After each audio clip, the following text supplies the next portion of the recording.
ኦርቶዶክስ ተዋሕዶ ቤተክርስቲያን በላይ የተደራጀ አካል አለ ወይ? የኢትዮጵያን ኦርቶዶክስ ተዋሕዶ ቤተክርስቲያን በመደራጀት የሚደርስባት አለ ወይ? ምንድነው ለዚህ ለዩቲዩብ ገቢ ማግኛ ሳይሆን እንደራጅ በሚል ያልተደራጀች አታስመስሏት ቤተክርስቲያን የተደራጀች። ፍትህ የሚጠይቁትን ፍትህ ስጧቸው፣ ፍትህ ለሚያዛቡት ደግሞ እንደዚሁ ቅጣት እርምጃ ውሰዱባቸው። መምህራኖቻችን ፍትህ ለአርሲ ነው ያሉት፣ ፍትህ ለሚሞተው ነው ያሉት። ገዳዮችስ በአደባባይ ናቸው። ምን ይላሉ ልንገራችኋ።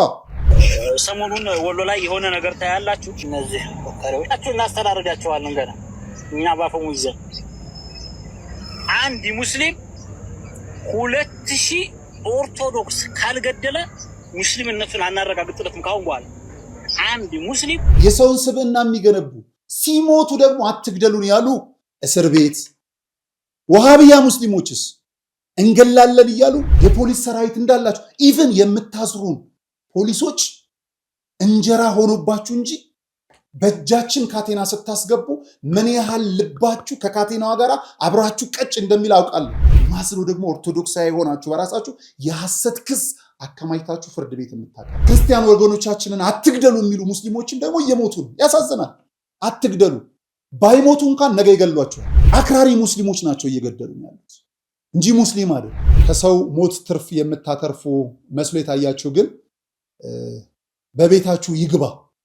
ይሄ ሞት በቤታችሁ ይግባ። የሃይማኖት ጎራ ለማስያዝ ሀገርን እንደዚህ አይነት የዘመን መጨረሻ ታታሪ ነካሪ ያለ ሚዲያ እዚህ አይነት ሰዎች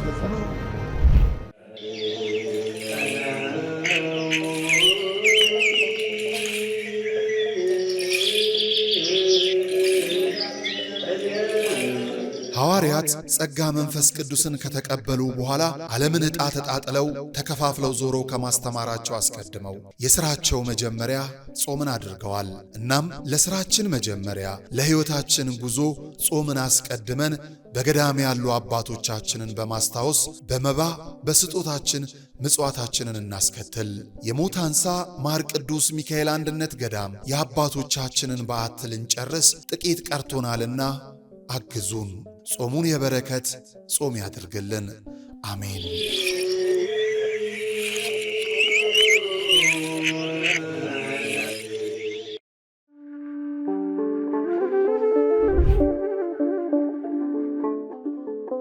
በዘመን ብዛት እርጅና ተጫጭኖት በሰው ማጣት መቅደሱ ለፈረሰው ጣጃ አቧዌ የገብረ መንፈስ ቅዱስ ማን ነው ቀድሞ የሚደርሰው?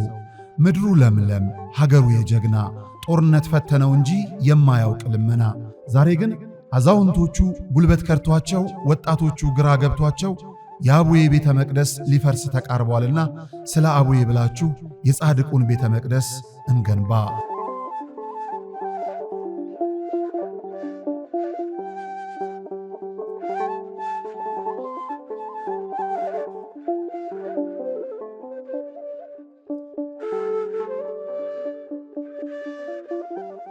የሃይማኖት ጎራ ለማስያዝ ሀገርን እንደዚህ አይነት የዘመን መጨረሻ ታታሪ ነካሪ ያለ ሚዲያ እዚህ አይነት ሰዎች ሰላም ጤና ይስጥልን ክቡራን ተመልካቾቻችን እንደምን አላችሁ? ይህ ነጋሽ ሚዲያ ነው። ጋዜጠኛ ነጋሽ በዳዳ ነኝ።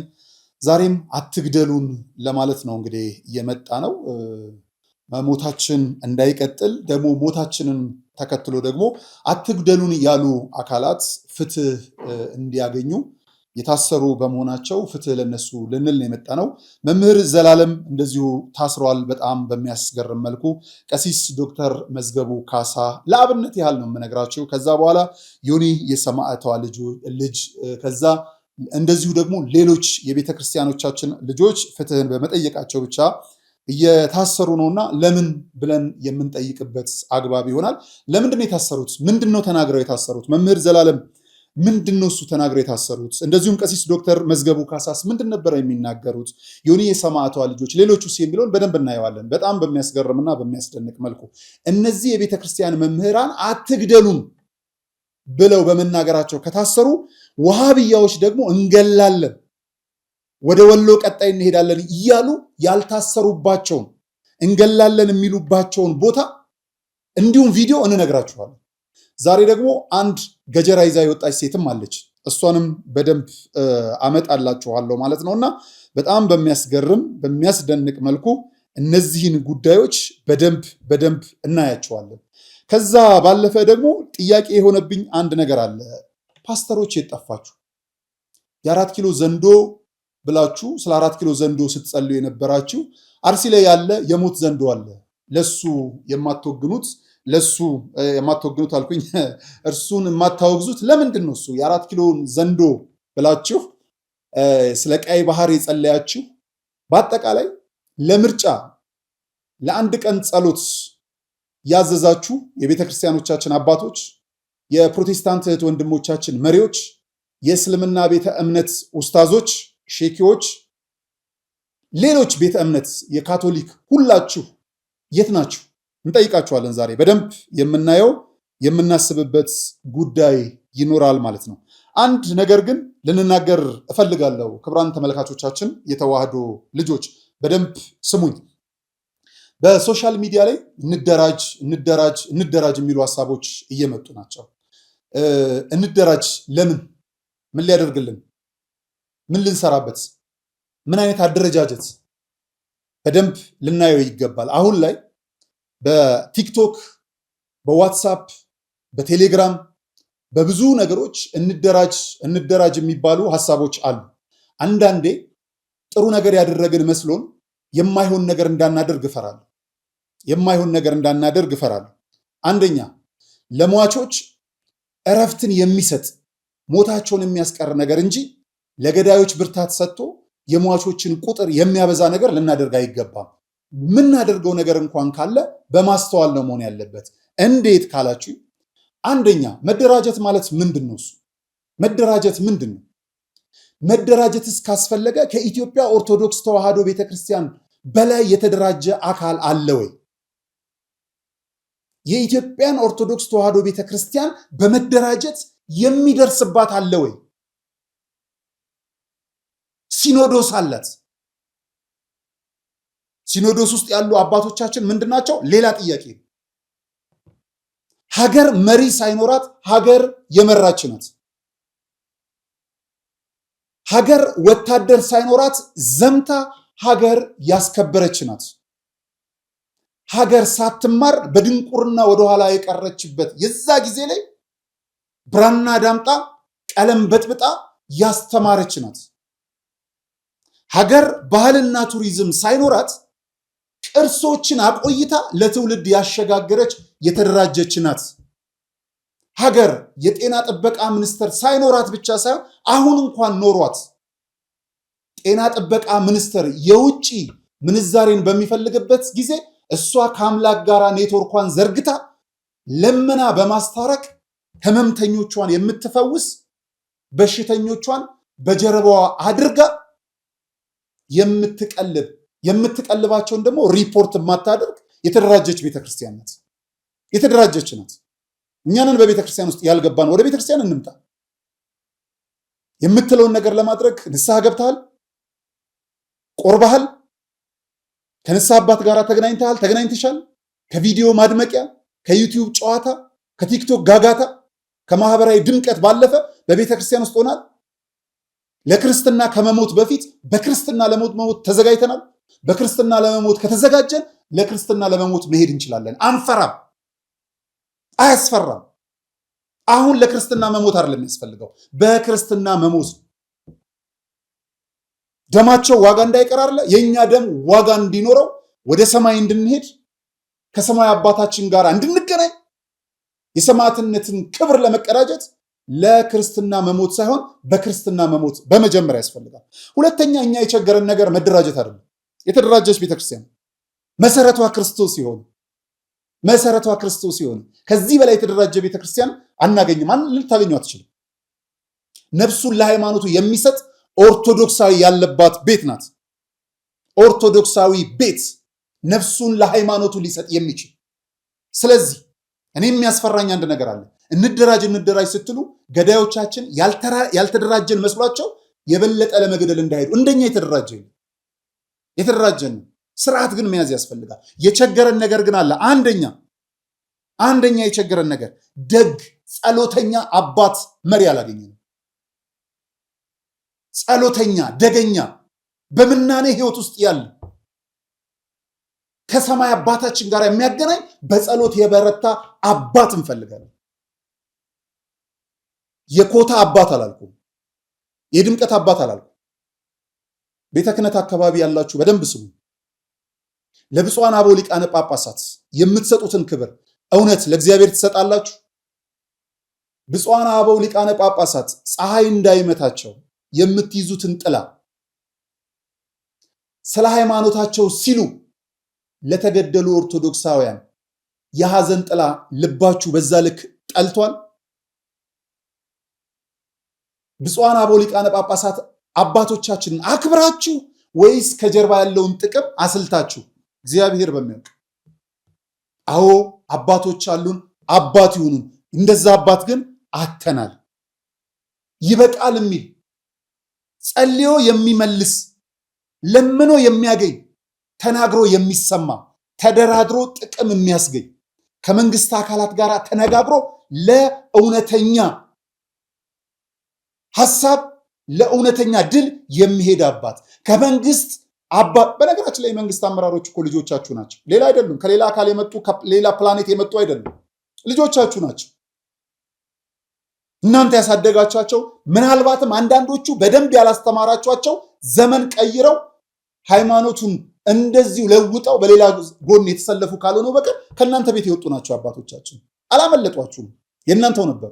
ስለዚህ በሌላ ቤተ እምነትም ቢሆን መሪዎች፣ የፖለቲካ ኃላፊዎች እንዲሰሙ ማስገደድ የምትችሉባቸው አጋጣሚዎች አሉ። ጥር 14ቱን ለምን አንመለከትም? በጥር 14ቱ ጊዜ መንግስት እስኪጨነቅ ህዝብ አንድ እስኪሆን ብፁዓን አበው ሊቃነ ጳጳሳት ወደ ቤተ መንግስትም ሄዳችሁ የመንግስት አመራሮች ወደ ቤተ ክህነትም ሄዳችሁ ሲደረግ የነበረውን ጫና ሲደረግ የነበረውን ነገር የምናውቀው ነው። ይሄ ህዝብ አሁንም ተዘጋጅቶ ያለ ነው። ኑ ስትሉት ይመጣል። ሂድ ቅደም ስትሉት ይቀድማል። ቆመህ ጸልይ ስትሉት ይጸልያል።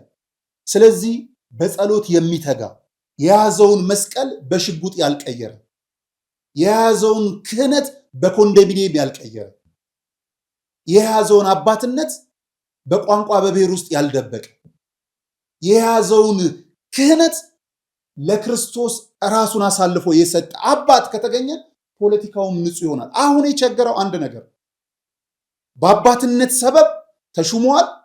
ለፖለቲካ ማለቅለቅ፣ ፖለቲካውን ማበላሸት፣ የፖለቲካ ሐሳብ ይዞ ሄዶ ቤተ ክህነት ውስጥ መርጨት። ወይ ፖለቲካውን ሰላም አላደረጋችሁላቸው ለፖለቲከኞች፣ ወይ ቤተ ክህነቱን ንጹህ ሆኖ ተጸልዮ የሚሰማበት አላደረጋችሁ። በመጀመሪያ ራሳችን እንወቃቀስ። እኛ አንድ ከሆነን የሚያስቸግረን ነገር የለም፣ የሚያስቸግረን ነገር የለም። በእርግጠኝነት ምንም የሚያስቸግረን ነገር የለም። በመጀመሪያ በክርስትና አንድ ሁኑና አንድ አድርጉን። አባቶቻችን አትቀላቅሉ ፖለቲካውን። ዕጣን ሽተቱ እናሽትቱን፣ እናከብራችኋለን። ያላችሁን ተስፋ ከእግዚአብሔር በታች አባቶቻችን እናንተ ናችሁ። ስለዚህ በሶሻል ሚዲያ ላይ ያለን ለፎሎወር መሰብሰቢያ፣ ለቲክቶክ መድመቂያ፣ ምንድነው ለዚህ ለዩቲዩብ ገቢ ማግኛ ሳይሆን እንደራጅ በሚል ያልተደራጀች አታስመስሏት። ቤተክርስቲያን የተደራጀች ናት።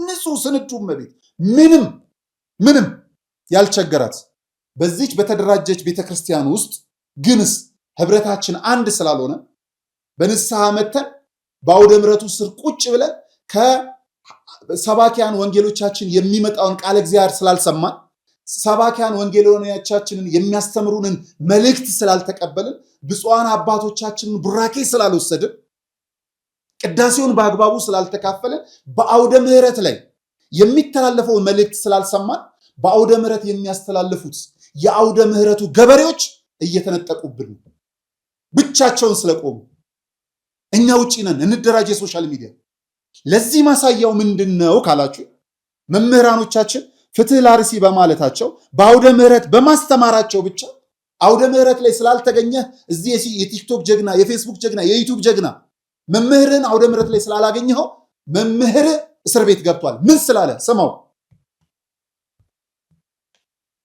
ዛሬ የገደሉትን እንደሚገደሉ ሆነው የሚመጡበት ጊዜ ሰዎች ይመጣሉ። ታያላችሁም ጭምር እግዚአብሔር ያደርገዋል። ዛሬ ያሳደዷትን ቤተክርስቲያን የሚሰደዱላት ይሆናሉ። ዛሬ የገደሏቸውን ሰዎች መልሰው የሚገደሉ ሆነው ስለ እግዚአብሔር አንገታቸውን የሚሰጡ ይሆናሉ። ይሄ ቤተክርስቲያናችን ህይወት ላይ ነበረ ነው። እዚህና እዛ ያለነው ሰዎች ምንም የሚለየን ነገር የለም። እዛ ያሉት ክርስቲያኖች እየሞቱ ያሉት፣ እዛ ያሉት ክርስቲያኖች ዋጋ እየከፈሉ ያሉት የሚያስገድል ምክንያት ኖራቸው አይደለም። እኛ እዚህ ያለን የምንኖር ሰዎች ደግሞ የሚያስኖር ምንም ጽድቅ ተገኝቶብን አይደለም። እነሱን የሚያስገድል ምክንያት እኛን የሚያስኖር ምን ነገር አለ?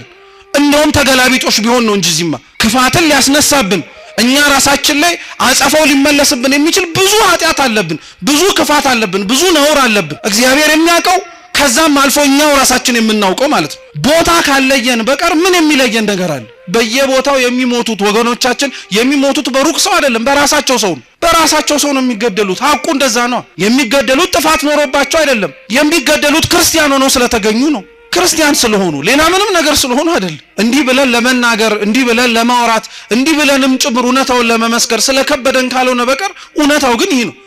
ሌላ ካለ እንግዲህ እግዚአብሔርም ያውቃል፣ ጊዜም ጭምር ግልጽ ያደርገዋል። እግዚአብሔር ለዓለሙ ብርሃን እንድንሆን አልጫ ለሆነው ዓለም ጨው እንድንሆን አድርጎ ስላዘዘን ወደድም ጠላንም ለተቀመጥንባት ዓለም ነፍስ መሆን ስላለብን ለምንኖርባት መሬት ከኛ አልፈን ለሌላውም ጭምር እግዚአብሔርን ማየት እንዲችሉ ምክንያት መሆን ስላለብን ስለዛ ብቻ ተብለን እንታረዳለን። ስለዛ ብቻ ተብለን እንገደላለን። ስለዛ ብቻ ተብለን ዋጋ እንድንከፍል እንደረጋለን። ዛሬም ክፋት የሚሰሩትን ሰዎች ክፋታቸውን እያወቀ እንዳይሰሩት ይናገራል እግዚአብሔር። አልሰማም ካለ አላዳምጥም ካለ አሻፈረኝ ካለ ግን በኋላ ላይ የሚመጣውን ደግሞ በጸጋ መቀበልም ግዴታ አለበት። ዓለም ለሚደርስባት ችግር ዓለም ለሚደርስባት ማጸፋ በሙሉ የምትመልሰው መግለጫ በመስጠት ነው። እኛም ለመድ ነው። ክፋት ሲደርስብን፣ ነውር ሲደርስብን፣ ግፍ ሲፈጸምብን መግለጫ እንሰጣለን። እስራኤላውያን እግዚአብሔርን ቅዱስ ቃሉን የሚያስተምሯቸውን ሰዎች ያሳድዷቸው የነበሩበት ምክንያት ለምንድን ነው ስትሉ፣ አንደኛውና የመጀመሪያው ምክንያት ህዝቡ ከእግዚአብሔር ርቆ ስለነበረ ነው። ተዉት፣ መከራው ቀርቶ መከራ መስማት እንኳን አንፈልግም። እኛ ቢቻል ብንዘምር፣ ቢቻል ብናጨበጭብ፣ ቢቻል እልል ብንል፣ ቢቻል የደረሰባቸውን ሰዎች ደረሰባቸው ብለን እንዲሁ ዝም ብንል ጥሩ ነበር።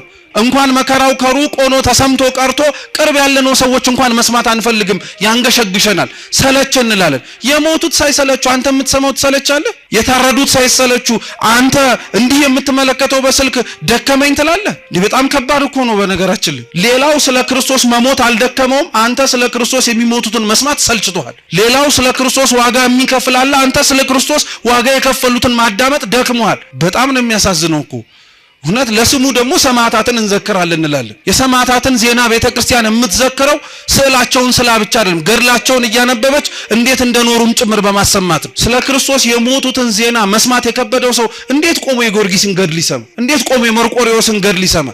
አይችልም በፍጹም። ጊዮርጊስ የሞተለትን መርቆሬዎስ ሕይወቱን የሰጠለትን አምላክ እኮ ነው ዛሬም ድረስም ጭምር ክርስቲያኖች በየቦታው ሕይወታቸውን የሚሰጡለት። አሁን እንኳን በዚህ ሁሉ ውጣ ውረድ ሙሉ እንግዲህ መምህራኖቻችን ሰባኪያነ ወንጌላውያኖቻችን በእስር ቤት እየገቡ ነው።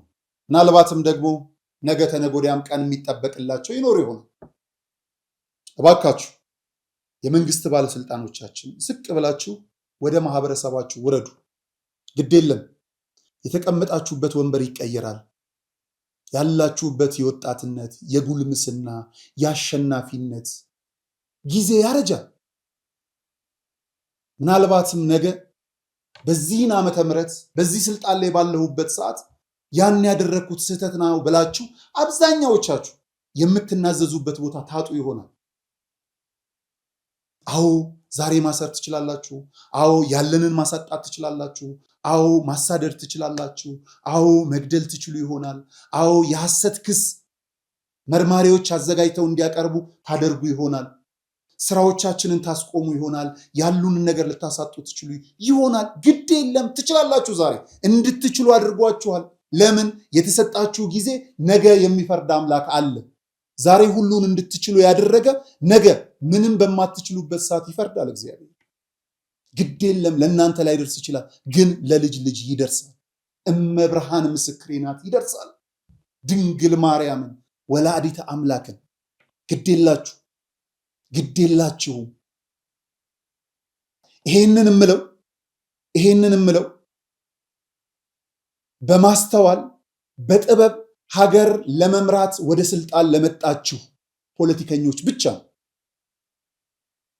ተምራችሁ በእውቀታችሁ፣ ተከራክራችሁ በአንደበታችሁ፣ ተወዳድራችሁ በህዝብ ብልጫ ገብቷችሁ የታገላችሁ ልጅነታችሁን ሁሉ ለህዝብ ለጨረሳችሁ ፖለቲከኞች ናቸው ምለው። ፖለቲከኞች ነው ይሄንን መልእክት ማመጣ። እድል ገጥሟችሁ ለመጣችሁ፣ ይሄ ኮታ ሆናችሁ ለተሰጣችሁ፣ አንዳንዳችሁ በመልካችሁ ተመርጣችሁ ለገባችሁ፣ በሰውነት ቅርጻችሁ በዳላያችሁ ምናምን ለገባችሁ ፖለቲከኞች ነንባዮች ላታውቁት ትችላላችሁ፣ ላትረዱን ትችላላችሁ። ምክንያቱም እድል ስለሆነ ያገኛችሁ እድሉ ላይ ለመሞት ሊሆን ይችላል የምትሉት። ግን በጥበብ በእውቀት በብልሃት እግዚአብሔርን በመፍራትና ሀገርን ህዝብን በማገልገል ሀገሬን እየመራው ነው ለምትሉ ለሀገር እየደከማችሁ ያላችሁ ፖለቲከኞች ስለ እግዚአብሔር ይሁንባችሁ ስሙ።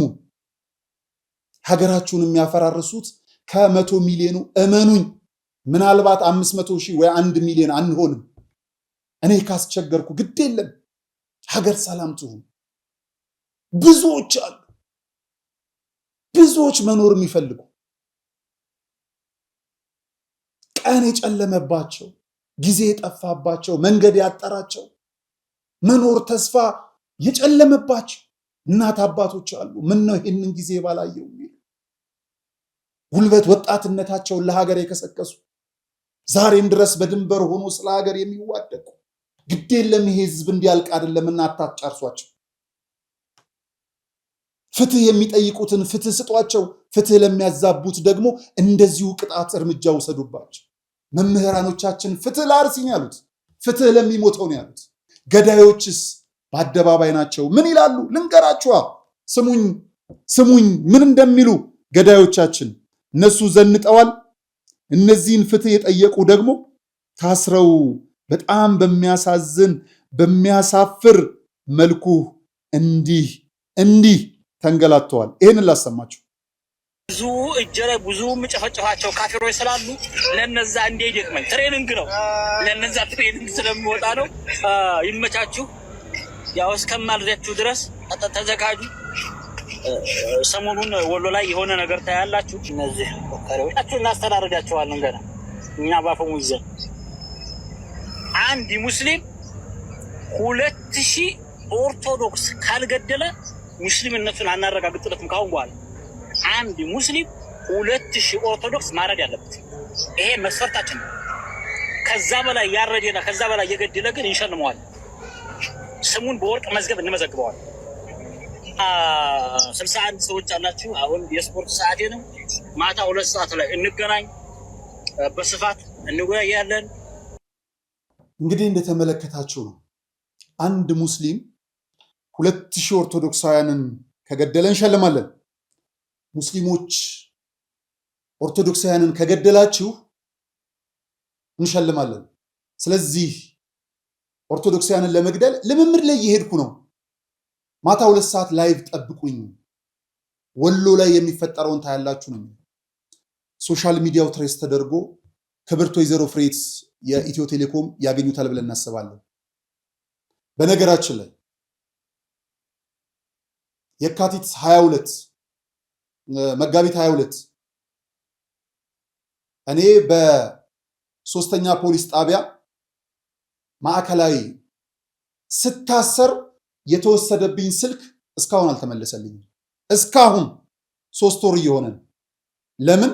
ለምርመራ ይፈለጋል ተብሎ ማለት ለምርመራ እስካሁን አልተመለሰም።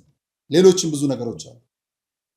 የዚህ ሰውዬ አድራሻ ግን በግልጽ ይታወቃል። የያዘው የለም፣ የተቆጣጠረው የለም። መሪዎቻችን እንዲህ ነው የምንላችሁ፣ በግልጽ በፋክት ጥላቻ አይደለም፣ ሀገር የመናድ ፖለቲካዊ መጋፋት አይደለም፣ በህይወት የመኖር ጥያቄ ነው እየጠየቅን ያለነው። እግዚአብሔር እናንተንም ነገር ስለሚጠይቃችሁ እኛም እንደ ህዝብ ነንና ህዝብን ጠይቃችኋለን። ደግሞ የሰለጠነ መሪ በተመሪዎቹ በህዝብ ሲጠየቅ አይጨንቀውም። እኔ ህዝብ ነኝ፣ መሪዎች ናችሁ፣ የመጠየቅ ሞራል አለኝ፣ እጠይቃችኋለሁ። መሪ ስለሆናችሁ። ልክ እንዳልኳችሁ በሰውነት ዳሌ በቅርጽ በሆነ አጋጣሚ ሰው ለማጫረስ ምናምን የገባችሁን አይመለከትም ይሄ ጥያቄ። ፖለቲከኛ ሆናችሁ ዘመን የሾማችሁ ዝም ብላችሁ በሆነ ነገር ውስጥ የገባችሁትን ፖለቲከኞች አይመለከትም። በእውቀት በማስተዋል በጥበብ ሀገር በማገልገል ስሜት ውስጥ ላላችሁ ሀገር እየመራችሁ ያላችሁ ክቡራት መሪዎቻችን እናንተን ነው የምንጠይቀው። እነዚህ ገዳዮቻችን በውጭ አሉ፣ ማንም የሚይዛቸው የለም። እየተሳደድን ነው መኖር እስክንፈራ ድረስ። በዚህ ጊዜ ማውራት የምፈልገው ስለ ልማት ነው። እየተሰሩ ስላሉ ስራዎች ስለሚሰሩ ነው ማውራት የምፈልገው። ግን እንዴት እናውራ? መጠየቅ መብት አለን። ፖለቲካዊ መጋፋት ሀገር የማፍረስ የእናንተን ስልጣን የመነቅነቅ አይደለም፣ የኔን የመኖር የቤተ ክርስቲያንን ክብር ልዕልና፣ የአባቶችን ስብዕና እሱን ነው የምንጠይቀው። በጠቅላይ ቤተ ክህነት ያላቸው አባቶቻችን እስከዛሬ ስንወቅሳቸው የነበረው በጥላቻ አይደለም፣ በመመለስ እንድትመለሱ በልጅነት ቦታ ላይ ሆነን ስናየው በአባትነት ቦታ ላይ ስላልተገኛችሁ ነው። ፖለቲከኞች የምንነግረውም ይሄ ነው። ከዛ ውጭ ምንም የለንበት። ስለዚህ በጣም በሚያሳዝን መልኩ እንዲህ አይነት ሰዎች ያዙልን፣ የእኛን ስልክም ልቀቁልን፣ እንስራበት በነፃነት። ምናልባት ነገ ተነገ ወዲያ እንደለመደው ልንሆን እንችል ይሆናል። ከዛም በላይ ግን ስለ ሀገር ሰው በተለፋ ከሀገር አትግፉ። ተጨማሪ የሀገር ችግር መሆን አንፈልግም። ሰው ሲገፋ ተገፍቶ ከሀገሩ ተሰዶ ሀገሩን የሚወጋው ከውጭ ያሉ ብላችሁ የምትላቸው ኃይሎች እዚህ ያለው ሰነፍ አመራር ስለሚገፋቸው ከሀገር ስለሚያወጣቸው መኖር በውጭ ሀገር ፈተና ስለሚሆን ደግሞ ሀገር ላይ ቅማል ሆነን እንድንቆም ተጨማሪ እድል አትስጡ። ግድ የላችሁ። ከጥቂት ቀናት በፊት አይደለ ምርጫ ያለቀው? ብዙዎቻችሁ መሪዎች የሰለጠነ ማህበረሰብ አይደለ ስትሉት የነበረው? ይሄ ማህበረሰብ ነው ባልሰለጠኑ ሰዎች እየተገደለ ያለው። ምንድነው የቸገራቸው? ገዳዮች ጥቂት ናቸው። ይዛችሁ ለምንድን ነው የማትመቱት? አንደኛው ይሄው በሶሻል ሚዲያ ህዝብ የሚያምሱ ወሎ ላይ ደግሞ እንሄዳለን የወሎ ክርስቲያኖች ደግሞ እያለን ልንጮህ ነውና ለዚህ ቀን ያስቀመጣችሁ የዘመን ሹመኞች ባካችሁ ስለ ድንግል ማርያም ባካችሁ ስለ መድኃኒታችን ስለ ኢየሱስ ክርስቶስ ባካችሁ በምታምኑት አላህ ይሁንባችሁ። ሞትን አስቀሩልን፣ ገዳዮችን ለዩልን። ግደሉም እኮ አላለም። በንስሐ ተመልሰው ተሐድሶ ወስደው ወደ ማህበረሰቡ የሚመለሱ ከሆነ ደግ ሀሳባቸው እንዲቀየር እንጂ ሰውነታቸው እንዲታገል አይደለም የምንፈልገው። እኚህ ገዳዮች እንዲህ ባሉበት በዚህ ሰዓት እንዲህ በሚሉበት ሰዓት የኛ መምህራኖቻችንስ የሚታሰሩት ለምንድን ነው ብለን እንጠይቅ በስነ ስርዓቱ። እንግዲህ ወሃብያዎች በአደባባይ እንዲህ እያሉ የትሬሊንግ ቦታን ማታ ለመመለስ ላይቭ ላይ ቀጠሮ እየሰጡ የሚይዛቸው የለም። የኛ መምህራኖች ግን ይሄንን በማለታቸው ይታሰራሉ። ቀሲስ ዶክተር መዝገበ ካሳ ምን ብለው ታሰሩ? ስሙልኝ። ለምን እንቸገራለን? ለምን ሰዎች ጎዳና ይወርቃሉ? ለምን የሚበሉት ዳቦ ያጣሉ? እንዴት ትልልቅ ሰዎች ለማኝ ይሆናሉ? በጣም እኮ ነው የሚገርሙ። ወጣት እኮ ማለት እኮ ተቋቋማት ማለት ነው፣ ተሻገራት ማለት ነው፣ አለፋት ማለት ነው። እቺ የኃጢአትን የዝሙትን የሥጋ ፈቃድ ግፊትን ደግሞ ይሄ አሁን ዛሬ ኢንተርኔቱ ሁሉንም ከፍቶታል። ትልልቁ ትንንሹ ሁሉ ሳይቀር ዝሙት ብቻ ህይወት እስኪመስል ድረስ እዛ ላይ ነው አይኑ የሚተከለው፣ አይኑ የሚሽከረከረው፣ ጊዜ የሚባክነው፣ ጭንቅላቱ የሚታሰረው፣ የሚነከረው፣ የሚቆለፈው። ህይወቷን ሰጥታ እናትና አባቷን ትታ ለተከተለችው ሚስቱ እሱ መኖር አቃተው። ሲዋደዱ ሲጋቡ በዛን ያህል ሙቀት ግለት እንዳልነበሩ ሁሉ ይጠላላሉ፣ ይነቃቀፋሉ፣ ይለያያሉ፣ ይፋታሉ፣ ቤት ይፈርሳል። የሚገርም እኮ በዚህ ከ41 እስከ 60 ባለው ዕድሜ ኃላፊነት ላይ ወድቀሃል። በቃ አለቀ። የምታስበው፣ የምትናገረው፣ የምታደርገው ነገር ሁሉ የሚለቅመው፣ የሚያየው፣ የሚከተለው አለ ከኋላ። አንደበታቸው የሚናገረው እሱን ነው።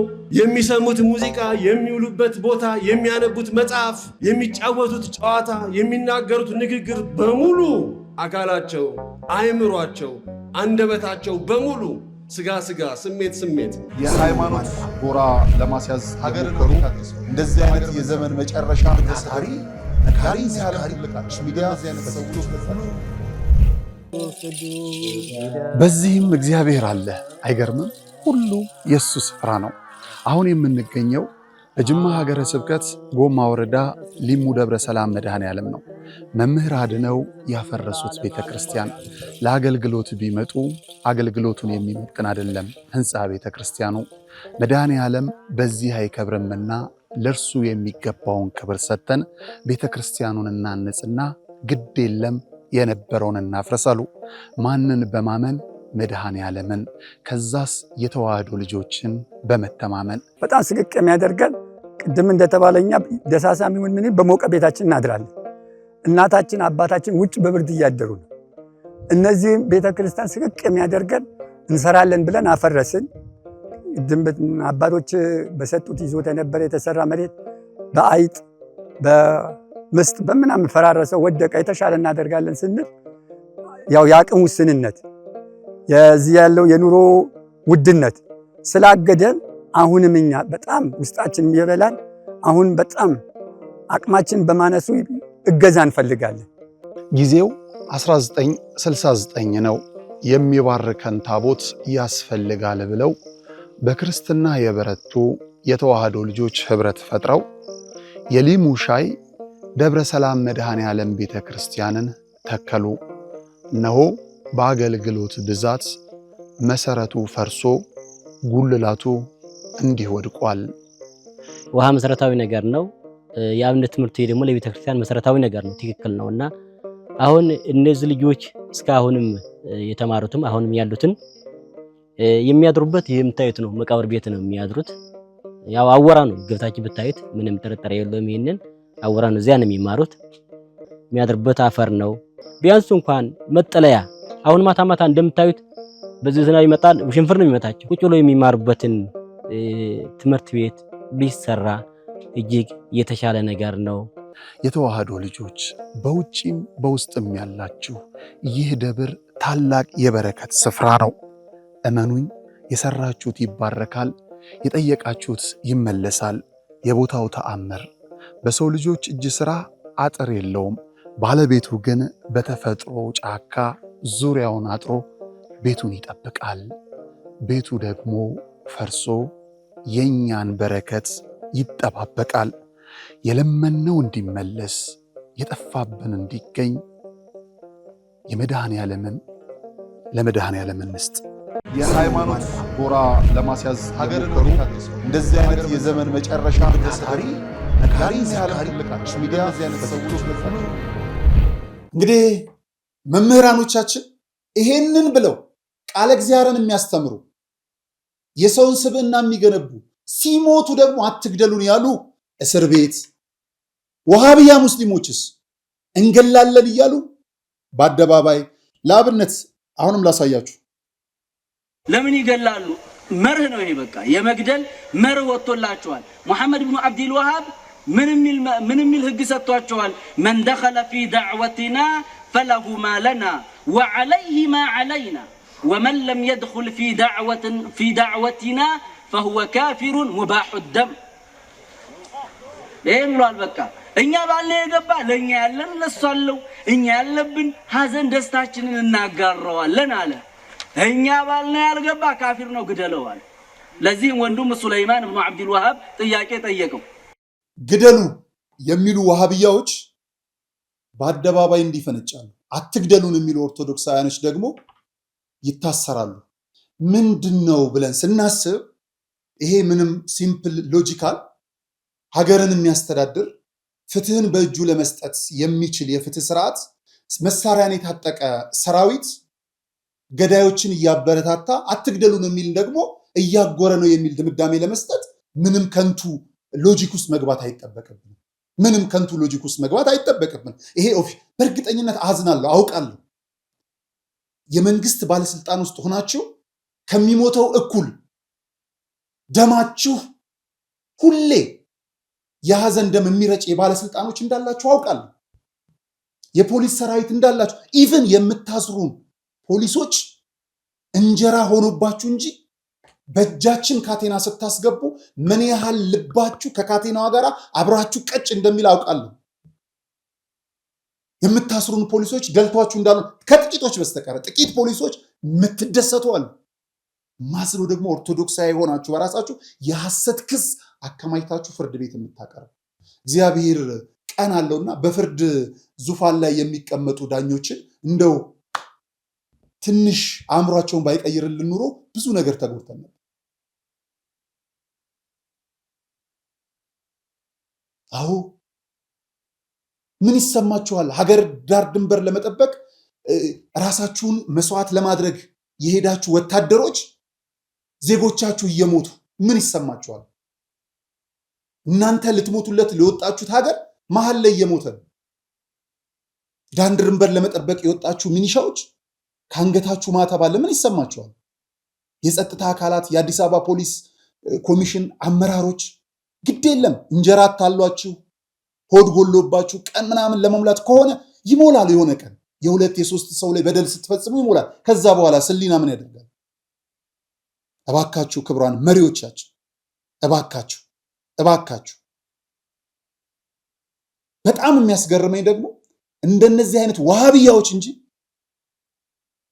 ክርስትናና እስልምና ተጣልተው ተነጣጥለው በማያውቁባት ኢትዮጵያ ውስጥ አንዱ ክብር ለአንዱ በሆነበት ሀገር ውስጥ ክርስቲያን ወገኖቻችንን አትግደሉ የሚሉ ሙስሊሞችን ደግሞ እየሞቱ ነው። ያሳዝናል።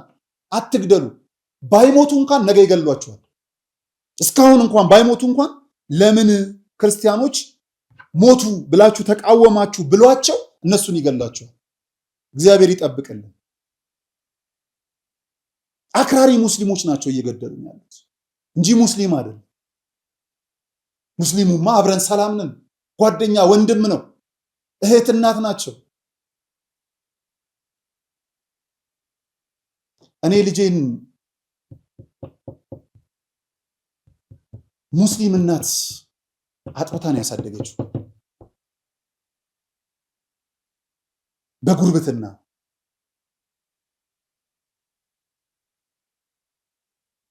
የኡሚን ውለታ ልረሳ አልችልም።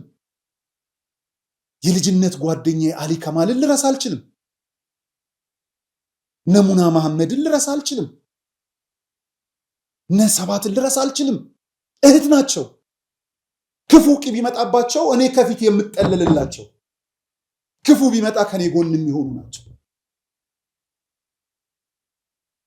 ብዙዎቹን መጥራት እንችላለን። ሙስሊሞች ናቸው። አታጋጩን በሃይማኖት። አክራሪዎች ግን በክፋት የተሰለፉ በእኛም አሉ፣ በዛም አሉ፣ በሁሉም አሉ። የሃይማኖት ጦርነት አይደለም። የዚህ አንዱ ማሳያ እኚህ አባት ናቸው። ስሙልኝ፣ አክብሩልኝም ጭምር እኚህን የእስልምና አባት ስሟቸው። ሰላሙ አለይኩም ወራህመቱላሂ ወበረካቱ። በአሩሲ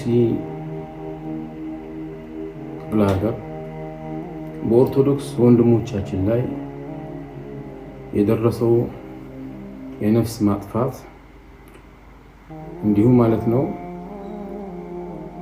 በቁሳይም ሆነ በአካላዊ የደረሰው ችግር እጅግ በጣም አዝኜ ነው የቀረብኩት። አሁን ከመሸ በኋላ ነው የሰማሁት። በጣም ከሚገርም ነገር የሰው ልጅ በዚህን ያክል ጭካኔ ምን እንደሆነ አልገባንም። እዝነትን ነው ማንም ሃይማኖት የሚያስተምረው፣ መተዛዘን ነው። ማንኛውም ነፍስ ላላት እሳት አምላክ ይሁን እንጨት አምላክ ይሁን ቀን አምላክ ይሁን ፈጣሪ የለም ቢል ሰውየው የሚቀጣው ጀነት የሚያስገባው ጀሃነም የሚያስገባው አላህ ነው። የሰው ልጅን አይመለከትም። እኛ ማዘን ያለብን ይህ ድርጊት እጅግ በጣም አሳፋሪ ነው። ይህን የፈጸሙ ሰዎች እውነት ከሰው ተፈጥረዋል? ይህን የሚያደርግ ማንኛውም በሰው ዘር ላይ ሞትን የሚፈርድ ሰውን የሚገል የሰው ህይወት የሚያጠፋ ምድርን እኮ አላህ ሱብሓነሁ ወተዓላ ሲፈጥር ለከል ያለ ምድር ጠቅላላ የሰው ልጆች እንዲኖሩበት ነው። አላህ የፈጠረው ሰዎች እንዲኖሩበት። ታዲያ ይሄ ግፍ መስራት ወዳኛው ሀገር አይደለም እዚህ ምድር ላይ ከአላህ ቅጣት ያመጣል። ስለዚህ ይሄ የተፈጸመው ግፍ እንደው ዝም ላሉ ሰዎች ሁላ መቀጣጫ እንዲሆን ብየፈራለሁ። ሁሉም ሰው ይሄን መቃወም አለበት። ይህንን የፈጸሙ ሰዎች መንግስት እርምጃ መውሰድ አለበት። ምክንያቱም ሀገር ሰላም እንዳትሆን የሚፈልጉ ሰዎች ሙስሊምና ክርስቲያኑ አብሮ በሰላም ለብዙ ዓመት ለሺህ ዓመት እንግዲህ ከዛም በላይ የኖሩ ሰዎች ተከባብረው በለቅሶ በሰርግ በተለያየ ግንኙነት ገናኙ የነበሩ ሰዎችን ለማደፍረስ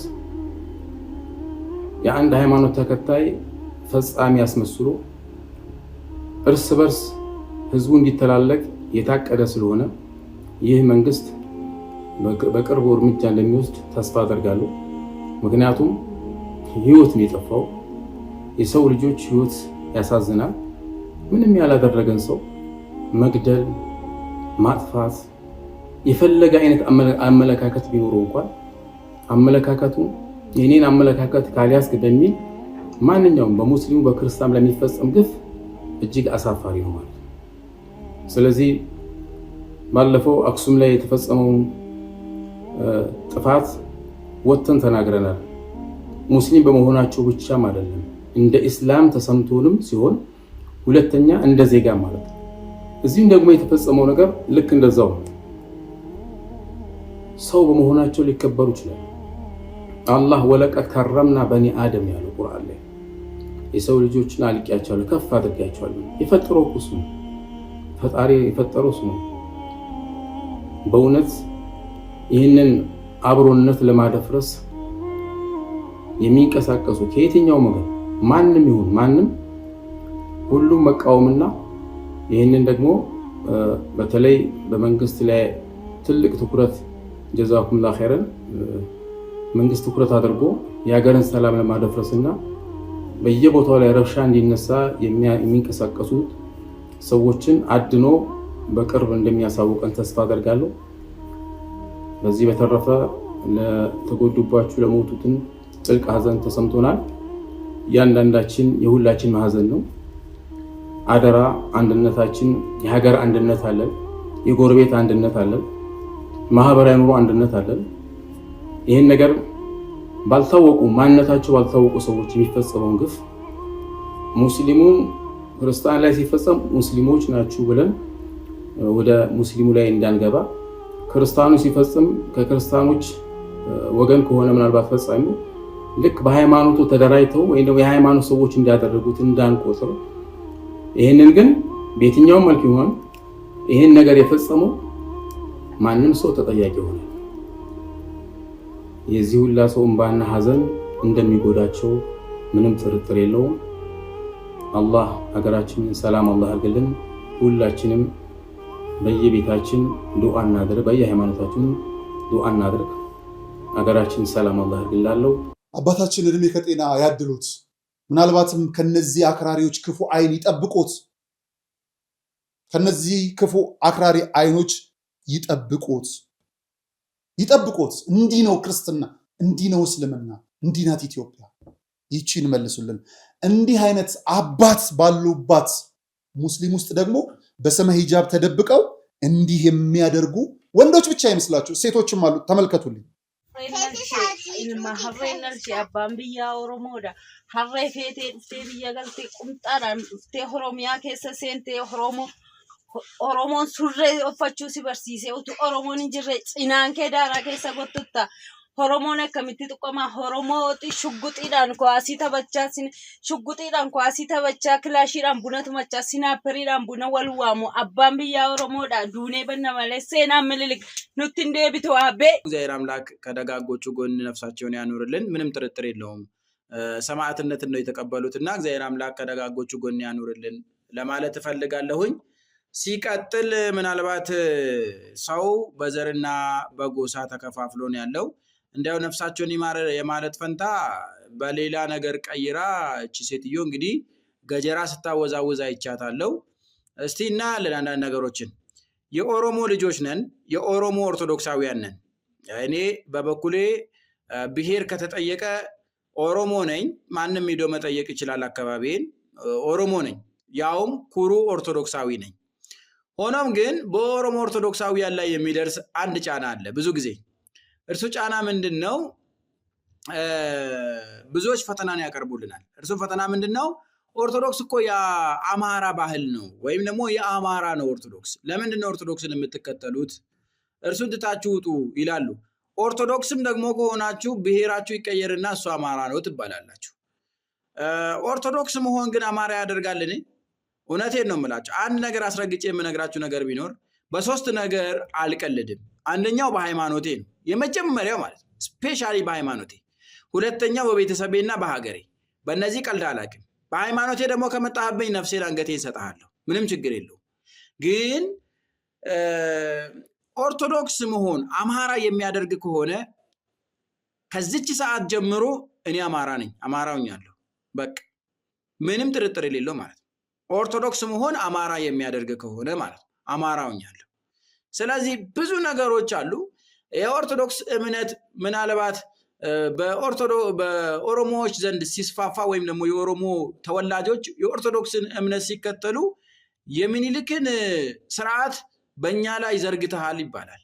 እንዲህ አይባልም ወገኔ፣ እንዲህ አይባልም። እኔ ኦርቶዶክስ ነኝ፣ ዘርም ብሔርም የለኝም። በዚህ ሰዓት አንቺ ለሞቱት ምዕመናን ነፍስ ይማር ብለሽ ለሀገራችን ሰላሙን ያድርግልን ብለሽ መጸለይ ሲገባሽ ገጀራት እያወዛወዝሽ ያውም ትፎክሪያለሽ። በእናትሽ አኔ ኦሮሞዳ አመንታንኮ ኦርቶዶክሲ ኢላ ኦርቶዶክሲ ኮረሞ ኦሮሙማንኮ ናፍንጫሉ ኦሮሙማንኮ ኦርቶዶክሲ ረጫለታናን ኦሮሙማኮ ዲሴር አማራ ተኡን ኦርቶዶክሲ ተኡን ሞ አማራ ነመጎደታናን ሞ አማ ጀልቀቢያ አማራ ተይር ወንት ዱፍንጁ በቃ የሮባዬ ኢባን ጆሌ ኦርቶዶክሲ ኦሮሞን ረቀቀቡ ከሳ ዲቶኩ ቆርማኒ ተኮ ሰከና ዮሲን ካተኒ ኦርቶዶክሲ ኦርዶፍተን አማራቲ አመንታ አማራ ከቦርዶፍተ ሲኒንጅ ኩን ሲሪሚቲ ተኮ ከናዳ ለማተሞ ኑ ሰኝን ቀምን ሰኝን ከኛ አዳም ሰኙማራ ወልን ይቢና ጃለለ ቀባዳ ተኩማ ቀባዳ ጉዲነ ብያቲ ፎጀዳ ሀገራችን አሁን በዚህ ሰዓት እጅግ እድገቷ የፈጠነ ነው። እጅግ እድገቷ ደስ በሚል ሁኔታ ላይ ነው ያለው። ይቺን እያደገች ያለችዋን ሀገራችንን ግን ለመጣል ብዙዎቻችን በብሔርና በሃይማኖት እየተከፋፈልን ችግር እየፈጠረን እንገኛለን። ይሄ ጥሩ አይደለም። እግዚአብሔር አምላክ ለሁላችንም ልቦና ይስጠን። ጉዲነ ብያቲ ፎጀዳ መሌ ወኛተኒ ሰኙማዳ ወልኢብደኒ እንጅራቲና ዋቀዮስ ከነንጃለት ዋንቴዳ ከናፍ ነምኒ ዋቀ ቀባ ኡማን ቀባ ከንጀዱ ተኩ ዮ ጅራቴ አመንታ ሳትኒ ጀባታ ብየ ሳቲፍ ሞኒ ሆጀታ ኦፊ ሳቲፍስ ኒ ገለጥን ያርጋታ ጀቹ ዋቀዮ ብየ ኬኛ ነጋኖ ፈጉ ኑቲ ከደናን ኬኛ ከነ ተውቀም ዋቀዮ ጃለለታ ነው ፈባይሱ ጀዳ ከነዳ ከንከነራ ነፈገሩ አመንታን ኦርቶዶክሲ አማራ ቆፋፍ ሚቲ አዱኛ ሁንዳፍ ከንከነምቴዳ ዮ ወላልተን ኢትዲሳ ከንከነራ ነፈሞ ጊፍቲኮ አቲስ ገጀሪቸ ለፈካይቲ ዮ ቡነ ቀባተን የቀቡነ ጀለ ጭራቲን ጊፍቲኮ ዮ ቡነ ቀባተኒ ገጀሪኒ ኩኒ ሞርመነ ማኩቱ ቆጳይቱን ታኔ ሰው ጂዳፍ ቆጳይ ዳንቴ ፎጂዳን ሆጀዳ ሚሶመት ሚሶምሳ እቲን ብየ ጂጂራ ሲኒን ጀቹን በርባዳ አዴኮ ጊፍቲኮ አደራ ከነ ሲኒን ጀቹን በርባዳ ፎሎ አድርጉ። ፎሎ ኮፒ ሊንክ ሼር አድርጉ። አዝናለሁ፣ በጣም አዝናለሁ። በጣም ወንድሜ ትርጉሙን ሰጥቶ የኦሮምኛውን ትርጉም ሙሉ ስላብራራ ምንም ማለት አልችልም። ታዲያ እንደነዚህ አይነት ሰዎች ገጀራ ስለው ጦር ሰብቀው ጩቤ ይዘው መሳሪያ ታጥቀው ቀን ጠብቀው ቤተክርስቲያንን አሳደው አቃጥለው ምዕመኑን ሲያርዱ አትግደሉን ያሉ ኦርቶዶክሳውያን ደግሞ ይታሰራሉ። ከነዚህ አንዱ ደግሞ ዮኒ የሰማዕቷ ልጅ ወንድማችን ዮኒ የሰማዕቷ ልጅ ምን ብሎ ነው የታሰረው? ፍትህ ለዮኒ ስሙልኝ። ይሄንን በማለቱ ታስሯል። ያሳስራል ወይ? ይሄ ሁላችንም ፈርተናል፣ እያስመሰልን ያለ ነው። ነገ ፎቶአችን ተዘግዝቆ ለአርሲ ኦርቶዶክሳውያን ድምፅ አልሆናችሁም ተብለን እንዳንረገጥና እንዳንሰደብ ፈርተን ነው ቪዲዮ እየሰራን ያለ ነው። በመጀመሪያ በአርሲ ኦርቶዶክሳውያን የደም ግብር የደለበው ይህንን ባለስልጣን ከአርሲ ምድር ላይ እንዲነሳ ለህግ እንዲቀርብ ፍርድ በዚህ ሰውዬ ላይ እንዲከናወን ነው መጀመሪያ መታገል ያለብን። ይህንን ግለሰብ ይህንን ባለስልጣን ነው መጀመሪያ መታገል ያለብን። ተዋቸው። ቅዱስ ሲኖዶስን አባቶቻችንን ዘማሪያንን ተው። እኛ የልጅነታችንን እንወጣ።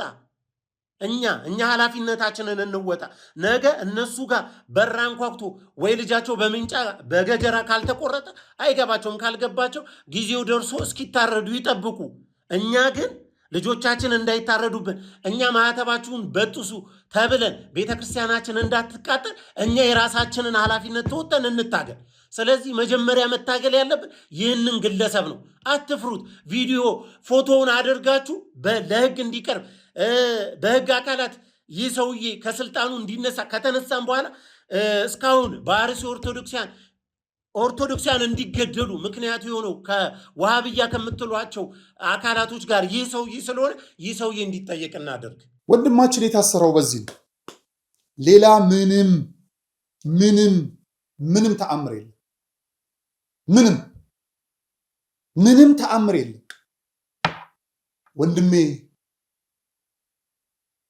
የምትወዳት ሰማዕቷ ትከተል። መምህራኖቻችን መድኃኔዓለም ከእናንተ ጋር ይሁን። መድኃኔዓለም ከእናንተ ጋር ይሁን። እግዚአብሔር መፈታትን ይላክላችሁ።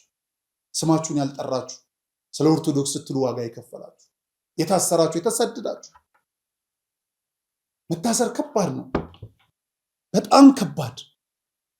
ያውም ደግሞ ምንም ሳያደርጉ ለሃይማኖት በመመስከር ለህዝብ ድምፅ በመሆን መታሰር ያማል። ከሰረቀ ከገደለ ጋር መታሰር ያማል።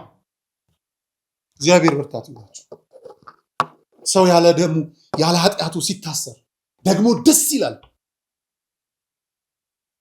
ፈሪ በፌስቡክ ብቻ ጮሆ እናንተን ለመጠየቅ እንኳን ለመምጣት የሚፈራ ባለበት ቦታ ደግሞ ስለ እውነት መስከራችሁ መታሰራችሁ ደግሞ ያስደስታል። የፌስቡክ አርበኛ የቲክቶክ አርበኛ ፍትህ ምናምን ብሎ መጥቶ የታሰራችሁበት ቦታ ለፍርድ አደባባይ ስትቀርቡ በፍርድ ቤት የማይገኝ ከሱ ልፍስፍስ ደግሞ የእናንተ አስር እጅ ይሻላል። ምክንያቱም ከእናንተ ጋር እግዚአብሔር አለ።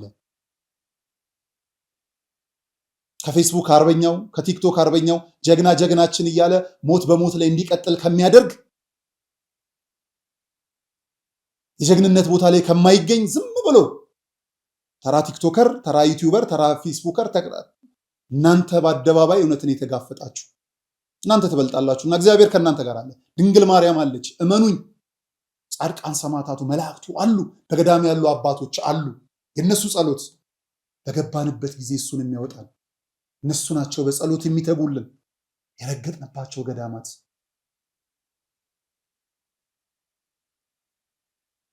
በጸሎት ተወስነው በባታቸው የቆዩ ብፁዓን አበው ሊቃነ ጳጳሳት የነሱ ጸሎት ነው እንጂ ሰሯቸው ብለው ማመልከቻችን ላይ ማመልከቻ የሚያስገቡ ጳጳሳት እንደነሱ አይደለም እየሆንን ያለነው።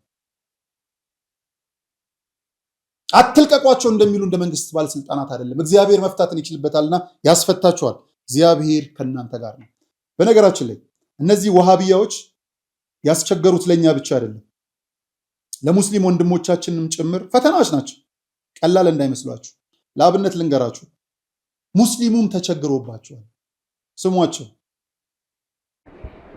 ዋሃብያ ለሚባለው ማስተላልፈው መልእክት አጭር ነው።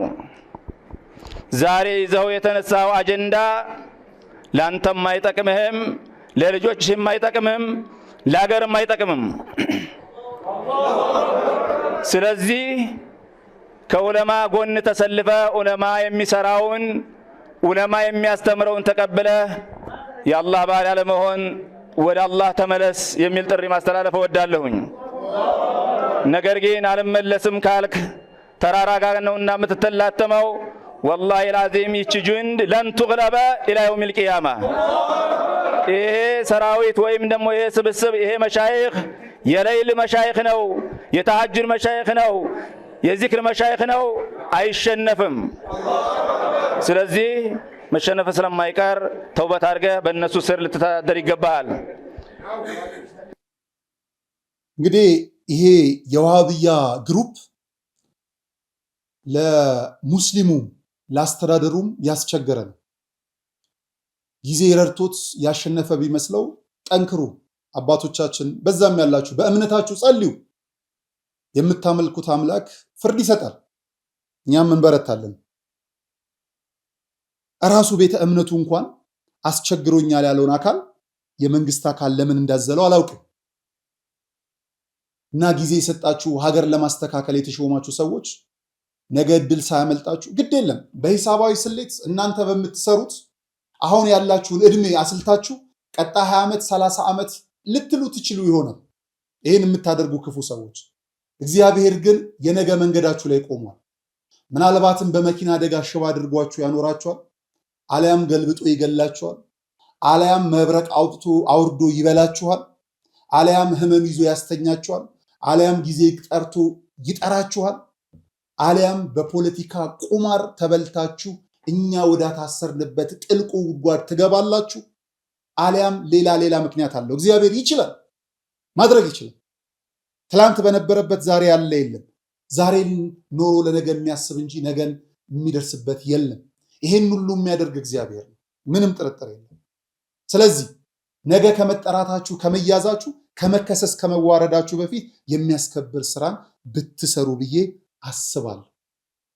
አይቀርም፣ እኛ የገባንበት ትገባላችሁ፣ አይቀርም።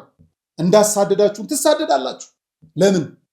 በሰራችሁ ውስጥ ትከበራላችሁ፣ ብትወርዱ ውስጥ ትነግሳላችሁ፣ ብትሞቱ ውስጥ ትቀበራላችሁ፣ በመኪና አደጋ ብትተኙስ ትጠየቃላችሁ፣ ብትሰቃዩስ በህመም በጸሎት ትታገሳላችሁ፣ ብታልፉስ ታሪክ ይቀመጥላችኋል። ሁለቱም ምርጫ በእናንተ ነው። ግን አንድ ጥያቄ ልጠይቅ።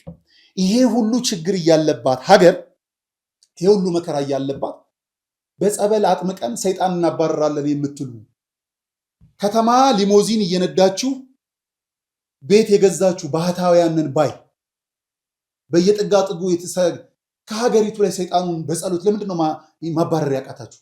ለምንድን ነው የሐሰት ድራማ ቪዲዮ እየቀረጻችሁ በዊግ እንትን ቀጥላችሁ ምንድነው ጸጉር ቀጥላችሁ እያንጀረገጋችሁ መሬት የምትጠርጉ የከተማ መናኝ ባህታዊን የምትሉ የጉድ ቀን ክምችቶች ምንድነው? ኦርቶዶክሳውያን ሲሞቱ ዝም ያላችሁት? የትኛው ሰይጣን ነው የገባው? ለምንድነው በጸሎት ያላገዛችሁት? ለምን? የቱ ጋር የእናንተ ጸሎት? ብርና የግል ክብር ለራሳችሁ መዝሙር ማስወጣት፣ ታቦት ማስቀረጽ ላይ የሄዳችሁ በሚዲያ ከፍላችሁ ፕሮሞሽን የምትሰሩ ህዝብ አሰባስባችሁ ማስታወቂያ የምታሰሩ ሀገር አልበቃ ብሎ ከውጭ የምትወጡ የምትሄዱ ሀገረ ስብከቱን የምታምሱ ችግር እናባራለን ሰይጣን እናባራለን የምትሉ አጥማቂያን የት ናችሁ? ተይዛችሁ። እግዚአብሔር ያጋልጣል፣ እንዲህ ጉዱን ያመጣል። ሌላው የከተማዋን መሬት ፓስተር ነን ብላችሁ ተሸንሽኖ የተሰጣችሁ ፓስተሮች ህንፃ ለመገንባት ቆርቆሮም ብሎኬትም እያስቀመጣችሁ ያላችሁ የጸሎት ሰዎች መናፍቃኑን አላልኩም። ቤተክርስቲያን እንድትፈርስ ህልማየው ምናምን የሚሉ መናፍቃን ፓስተሮችን አይደለም እያልኩ ያሉት። እነሱ ከኛ መብረት አይደሉም። ሲጀምር የፕሮቴስታንት ፓስተሮችን ነው የምንለው። የምናከብረው የፕሮቴስታንት ቤተ እምነት ተከታይ መሪዎችን ነው የምንጠይቀው ስለምንፈልጋችሁ። ክርስቲያኖች እየተገደሉ ህዝብ እየተሰቃየ የእግዚአብሔር የእጁ ፍጥረት እየተሳደደ 4 ኪሎ ዘንዶ ወጋውት ብላችሁ የምትጸልዩ አርሲ ላይ ትልቅ ዘንዶ አለ። እሱን ጉልን ስለ ቀይ ባህር ከምታልሙ ስለ ኢትዮጵያ አንድነት ንገሩ። ፖለቲከኞች እቅድ ሲያወጡ እቅዱን ተከትላችሁ ለቢዝነስ የምትሯሯጡ ፌክ ፓስተሮች አሁን እንፈልጋችኋለን። ይሄ የተግባራዊ ልምምድ ነበር፣ እስካሁን ፕራክቲስ ነበረ፣ እንትን ቲዮሪ ነበረ የምታወሩት። አሁን ፕራክቲስ ዘንዶውን የምትወጉበት ፕራክቲስ ሰዓት መጥቷል። ውጉልን፣ አስቀሩልን።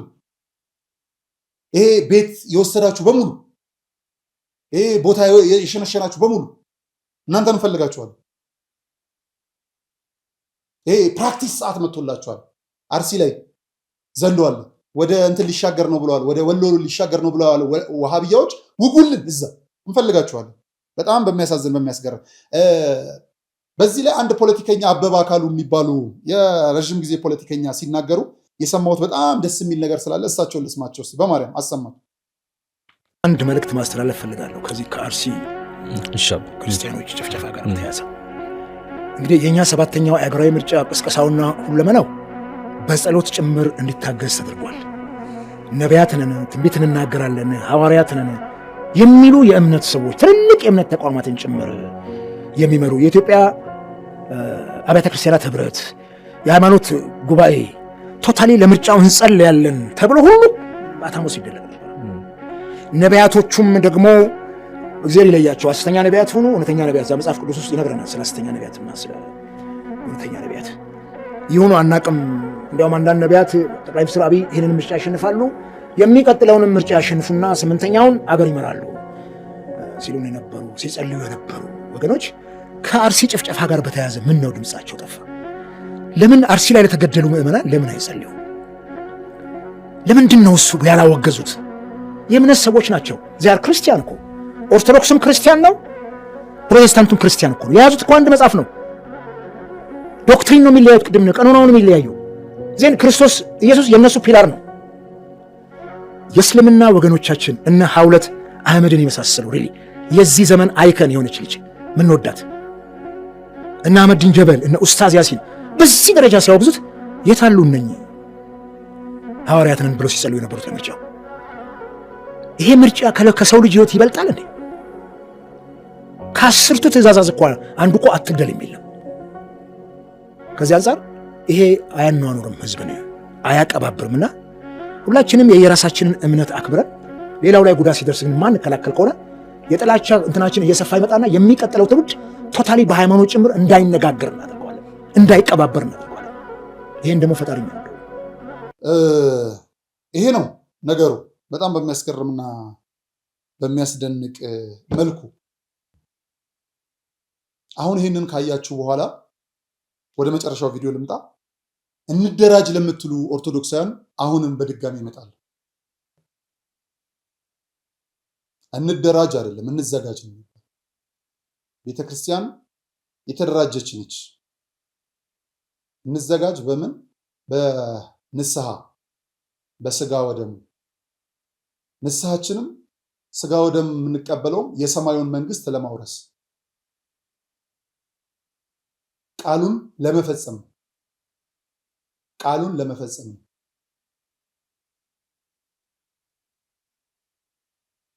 እኔ አንድ ነገር ማውራት እንችላለን። ስለ ኢትዮጵያ ስናወራ ኢትዮጵያን ሀሳብ እናቀነቅላለን የምንል ሰዎች ብሔር ከሀገር በታች ነው ብለን ነው የምንናገረው። አዎ ብሔር ከሀገር በታች ነው። ስንወርድ ግን ሁላችንም ብሔር አለን። የምንወደው ብትጠይቁኝ በጣም የሚያኮራ ማንነት ያለው ማህበረሰብ ውስጥ ያለው ሰው ነኝ። ኦሮሞ ነኝ፣ አንተ አማራ ነህ፣ ሌላው ትግሬ፣ ጉራጌ፣ ሁላችን ተሰባስበን ወርቅ ቅድስት የሆነች ደግሞ ኢትዮጵያ የምትባል ሀገር አለች። ይሄንን በዚህ ካየነው ሃይማኖትና ሰውነትን ከፍ ስታደርገው ደግሞ ሰውነት ከሃይማኖት በላይ ነው። ልጄ ሆይ ሰው ሁን ያለ ልጄ ሆይ ሰው ሁን። ስለዚህ በተለያየ ቤተ እምነት ውስጥ ያላችሁ ሰው ሁን ነው። ሰው የሆናችሁ በሙሉ ሰው ነኝ ብላችሁ የምታምኑ እኔ ዋሃብያ ሰው ሆኖ እንዳየው እፈልጋለሁ ጭምር። ክፋትን የሚያስቡ ሰዎች እግዚአብሔር ቀና ልቦናን ሰጥቶ ሀሳባቸውን ቀይሮ ወደ ሰውነት ቦታ ይመልሳቸው። ስለዚህ እንዲህ አይነት የክርስቲያኖችን እንዲህ አይነት የኢትዮጵያኖችን እንደዚህ አይነት የዓለም ህዝቦችን ሞት መቃወም ሰውነት ነውና ሰው የሆናችሁ ሁሉ ይህንን አውግዙ። ሰው የሆናችሁ በሙሉ ከሰው ሞት ትርፍ የምታተርፉ መስሎ የታያችሁ ግን በቤታችሁ ይግባ። ይሄ ሞት በቤታችሁ ይግባ፣ በቤታችሁ ይግባ። ይሄንን ነው የምንለው። በጣም ነው የሚያሳዝነው። እና እንደራጅ ስንል ያልተደራጀን እንዳይመስላቸው ሌሎችና መምህር ዘላለም በጣም በሚያስገርም መልኩ እዚህም በጣም ድንቅ ሐሳብ ይሰጡናል። የመጨረሻውን ማለት ነው። የእሳቸውን ሐሳብ ሰምተን እንመለስና የቀረውን እንዲህ እንጨዋወታለን። ምናልባት ለዚህች ቤተክርስቲያን የጎደለባት ነገር ቢኖር ቃሉን ሰምቶ የሚኖርላት ሰው፣ ሌላ ምንም የጎደለባት ነገር የለም። ከቅጥርም ከስርዓትም ስርዓትን ያላት እናፈርሰዋለን እንጂ እንደፈለግ ነው። እኛ ከአገልጋዮችም አገልጋዮች ነው ያላት፣ ንጹሃን ሆነው ህይወቷን የሚሰጡላት በደንብ አድርገው የሚኖሩላት። ከመጭመቂያ ውስጥ ያሉ ሰማዕታት ከሰማዕታትም በደንብ ነው ያሉላት፣ ዘወትር ሊሞቱላት አንገታቸውና ህይወታቸውን የማይሰስቱላት። አልኳችሁ ከቤተ ክርስቲያን የጎደለ ነገር ቢኖር እኛ ነን። እንደተሰበከልን ያልኖር ነው፣ እንደተነገረን ያልፈጸም ነው፣ እንደምንሰማው ለመኖርንም ጭምር ያልፈቀደንና ያልወደድን ማለት ነው። አሁን እንኳን በዚህ ሁሉ ውጣ ውረድ፣ አሁን እንኳን ባለንበትና በምንሰማው መልካም ባልሆነ ዜና ውስጥ እንኳን ሆነን እኮ እንደው ስለ ራሳችን ብለን መቀየር እንኳን ቢከብደን ስለ ቤተ ክርስቲያን ብለን እንኳን እኮ አንገትም አንደፋነን። እኛ ደፋሮች እኮ ነን። እውነቴን ነው የምነግራችሁ፣ ደፋሮች፣ ኃጢአታችን ግድ የማይሰጠን ማለት ነው። በደላችንና ነውራችን ምንም ነገር የማይከብደን። እውነቴን እኮ ነው የምላችሁ። እንዴት የራሳችን ኃጢአት ለራሳችንስ እሺ አይከብደን? ለምደነው ነው እንበል። የኛ ኃጢአት ለሀገር ለወገን ለራሳችን ለሆኑ ለቤተ ክርስቲያን ሰዎች ዋጋ ያስከፈለ መሆኑን እንኳን ስናውቀው እንዴት እግዚአብሔር ፊት ራሳችንን ዝቅ ማድረግና ማረን ማለት ይከብደናል? ጸሎት እኮ ተለምነን የምንጠራበት አይደለም። እኛው ራሳችን ተሰብስበን እንጸልይ ብለን የምናነሳው ነው እንጂ ጥሪ እኮ ነው። ክርስቲያኖች ምን እናርግ ነው ታዲያ የሚባለው? መፍትሄው ከእርሱ ነው ከተባለ፣ እግዚአብሔር ነው መልስ የሚሰጠን ከተባለ እርሱን የምንጠራው በምንድን ነው? ሲመልሱልኝ በጸሎት እኮ ነው። ሌላ በምን ልንጠራው እንችላለን? ድረስልን ብለን በመጣራት ነው። ሌላ በምን ስንጠራው እንችላለን? ህይወታችን መስተካከል አለበት ክርስቲያኖች። እውነቴን ነው የምላችሁ።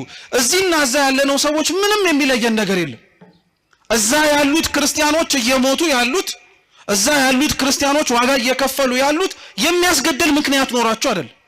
እኛ እዚህ ያለን የምንኖር ሰዎች ደግሞ የሚያስኖር ምንም ጽድቅ ተገኝቶብን አይደለም።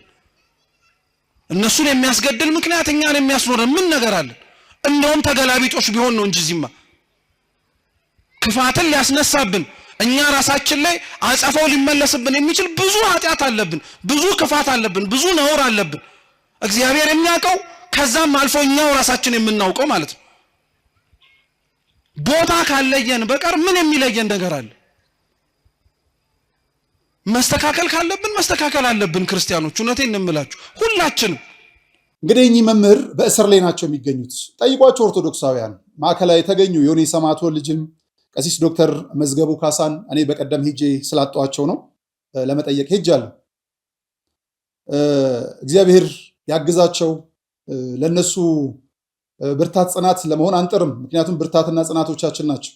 የእግዚአብሔርን ቃል በጆሮአችን እንድንሰማ ልባችን ላይ እንዲቀር በተግባር እንድንከውነው የሚያስተምሩን መምህር አርአያዎቻችን ናቸው። እግዚአብሔር አምላክ ያስፈታቸው፣ የሚራራ ልብ እውነተኛ ፍርድም ይስጣቸው።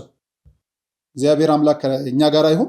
ክቡራን ተመልካቾቻችን፣ እኔም እንግዲህ እግዚአብሔር ለዚህ ቀን ስላበቃኝ አመሰግናለሁ። በጸሎት አግዙን። በብዙ ነገሮች ናቸውና እግዚአብሔር በሚያውቀው በብዙ ህመሞችም ችግሮችም ነው ይህንን ፕሮግራም እየቀረጽኩ ያለሁት።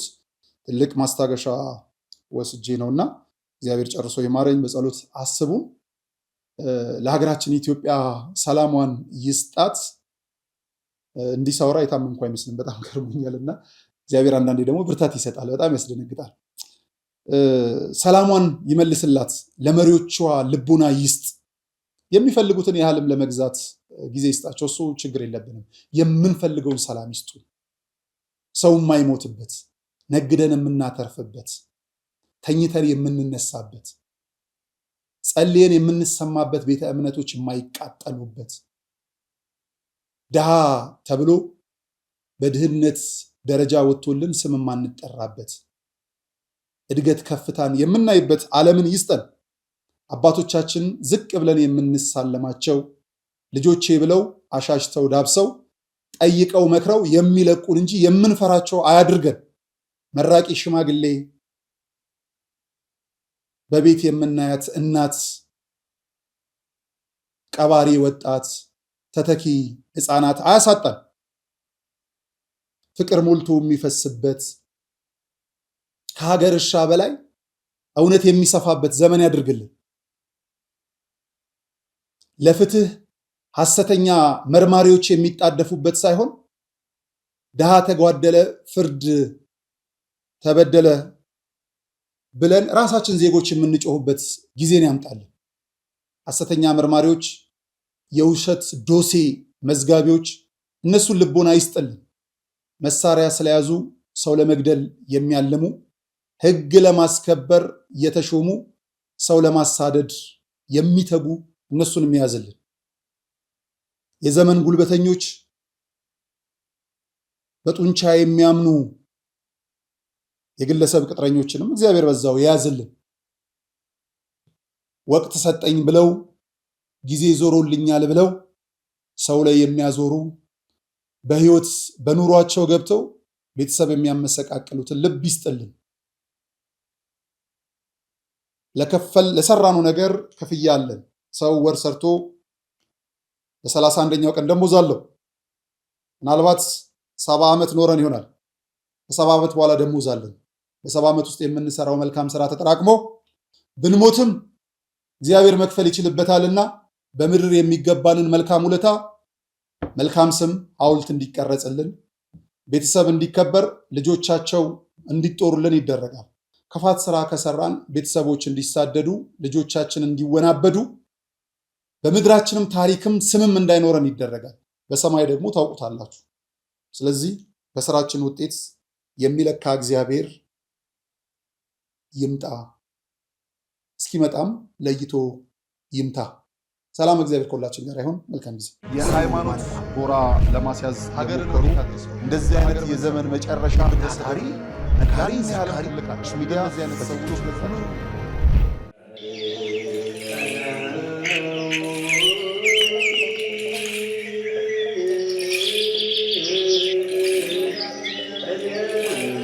ሐዋርያት ጸጋ መንፈስ ቅዱስን ከተቀበሉ በኋላ ዓለምን ዕጣ ተጣጥለው ተከፋፍለው ዞረው ከማስተማራቸው አስቀድመው የሥራቸው መጀመሪያ ጾምን አድርገዋል።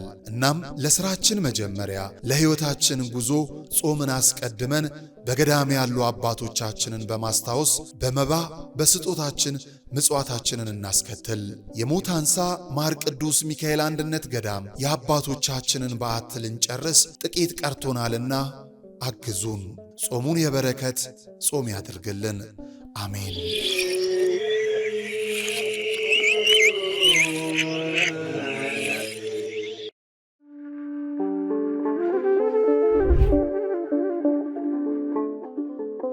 በዘመን ብዛት እርጅና ተጫጭኖት በሰው ማጣት መቅደሱ ለፈረሰው ጣጃ አቧዌ የገብረ መንፈስ ቅዱስ ማን ነው ቀድሞ የሚደርሰው? ምድሩ ለምለም ሀገሩ የጀግና ጦርነት ፈተነው እንጂ የማያውቅ ልመና። ዛሬ ግን አዛውንቶቹ ጉልበት ከርቷቸው፣ ወጣቶቹ ግራ ገብቷቸው የአቡዬ ቤተ መቅደስ ሊፈርስ ተቃርቧልና ስለ አቡዬ ብላችሁ የጻድቁን ቤተ መቅደስ እንገንባ።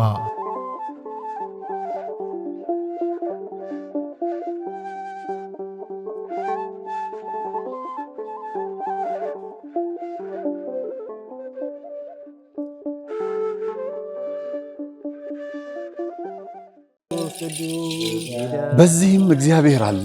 አይገርምም? ሁሉ የሱ ስፍራ ነው። አሁን የምንገኘው በጅማ ሀገረ ስብከት ጎማ ወረዳ ሊሙ ደብረ ሰላም መድኃኔዓለም ነው። መምህር አድነው ያፈረሱት ቤተ ክርስቲያን ለአገልግሎት ቢመጡ አገልግሎቱን የሚመጥን አይደለም ሕንፃ ቤተ ክርስቲያኑ። መድኃኔዓለም በዚህ አይከብርምና ለእርሱ የሚገባውን ክብር ሰጥተን ቤተ ክርስቲያኑን እናንጽና ግድ የለም የነበረውን እናፍረሳሉ። ማንን በማመን? መድኃኔዓለምን። ከዛስ የተዋህዶ ልጆችን በመተማመን። በጣም ስቅቅ የሚያደርገን ቅድም እንደተባለኛ ደሳሳም ይሁን ምን በሞቀ ቤታችን እናድራለን። እናታችን አባታችን ውጭ በብርድ እያደሩ ነው። እነዚህም ቤተክርስቲያን ስቅቅ የሚያደርገን እንሰራለን ብለን አፈረስን። አባቶች በሰጡት ይዞት የነበረ የተሰራ መሬት በአይጥ በምስጥ በምናምን ፈራረሰው ወደቀ። የተሻለ እናደርጋለን ስንል ያው የአቅም ውስንነት የዚህ ያለው የኑሮ ውድነት ስላገደን አሁንም እኛ በጣም ውስጣችን ይበላል። አሁን በጣም አቅማችን በማነሱ እገዛ እንፈልጋለን። ጊዜው 1969 ነው። የሚባርከን ታቦት ያስፈልጋል ብለው በክርስትና የበረቱ የተዋህዶ ልጆች ህብረት ፈጥረው የሊሙ ሻይ ደብረ ሰላም መድኃኔ ዓለም ቤተ ክርስቲያንን ተከሉ። እነሆ በአገልግሎት ብዛት መሰረቱ ፈርሶ ጉልላቱ እንዲህ ወድቋል። ውሃ መሰረታዊ ነገር ነው። የአብነት ትምህርት ደግሞ ለቤተ ክርስቲያን መሰረታዊ ነገር ነው፣ ትክክል ነውና አሁን እነዚህ ልጆች እስካሁንም የተማሩትም አሁንም ያሉትን የሚያድሩበት የምታዩት ነው፣ መቃብር ቤት ነው የሚያድሩት። ያው አወራ ነው ገብታችሁ ብታዩት ምንም ጥርጥር የለውም። ይሄንን አወራ ነው፣ እዚያ ነው የሚማሩት። የሚያድሩበት አፈር ነው። ቢያንስ እንኳን መጠለያ አሁን ማታ ማታ እንደምታዩት በዚህ ዝናብ ይመጣል፣ ሽንፍር ነው የሚመታቸው። ቁጭ ብለው የሚማሩበትን ትምህርት ቤት ቢሰራ እጅግ የተሻለ ነገር ነው። የተዋህዶ ልጆች በውጪም በውስጥም ያላችሁ ይህ ደብር ታላቅ የበረከት ስፍራ ነው። እመኑኝ፣ የሰራችሁት ይባረካል፣ የጠየቃችሁት ይመለሳል። የቦታው ተአምር በሰው ልጆች እጅ ሥራ አጥር የለውም። ባለቤቱ ግን በተፈጥሮ ጫካ ዙሪያውን አጥሮ ቤቱን ይጠብቃል። ቤቱ ደግሞ ፈርሶ የኛን በረከት ይጠባበቃል። የለመነው እንዲመለስ የጠፋብን እንዲገኝ ለመድኃኔ ዓለም እንስጥ።